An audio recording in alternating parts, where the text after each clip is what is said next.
Good morning, everyone, and I'm so proud to be talking to you today on what is celebrated as International Nurses Day. This day is celebrated around the world every May the 12th, as it's the anniversary of Florence Nightingale's birth.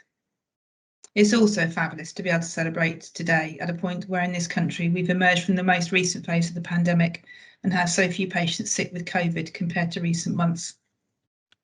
It is a sobering time for reflection on what's been an extraordinary period for us as a profession, globally, nationally and locally.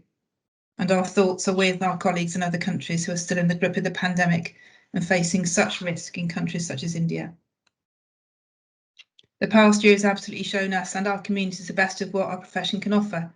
as well as testing us at personal and professional levels in ways that we could not have imagined. We've all had to learn to work in such different ways to make sure we're caring for our patients safely, whether that's adapting our practice in frontline clinical areas or learning to undertake clinical assessments and case management remotely, team working through teams, learning to work at home and finding new ways to support each other, our patients and our families. We've achieved so much, and a few reflections from me include the amazing work that we've done both in our nursing team within the CCG, as well as with our colleagues in the system. Things like managing to care for our most complex patients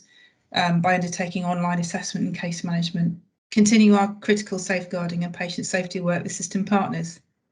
managing to train all our care homes, domiciliary care providers, primary care teams in how to use PPE, and doing this alongside our colleagues in the system from places like the fire service, the local authorities and St Peter's Hospice. Providing infection prevention control advice right across the system and into our care homes, and that continues even now. And a particularly good evening for me was the South West General Practice Nursing Awards, where primary care nurses showcased their work, focusing exactly on what we do, putting the patient at the heart of what we do, adapting how we worked during the pandemic, delivering personalised health checks for those with learning disability, and caring for those who are homeless.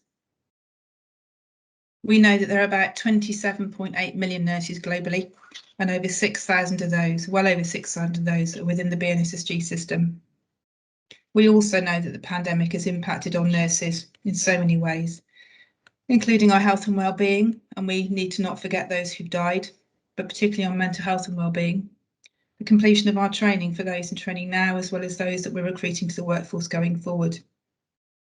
There is a national programme led by the Chief Nursing Officer for England, Ruth May, focusing on all these things, and work ongoing in our system, led by our People Steering Group. However, what I think will speak loudest about us as a profession is us recognising what we do so well every day, taking every opportunity to celebrate that in ways that others can see, just making sure we're loud and proud about what we do. That's what I think will encourage others to join us, as well as keeping us strong in our work. So I wish you all a happy International Nurses Day and encourage you to go and walk tall and celebrate. Thank you.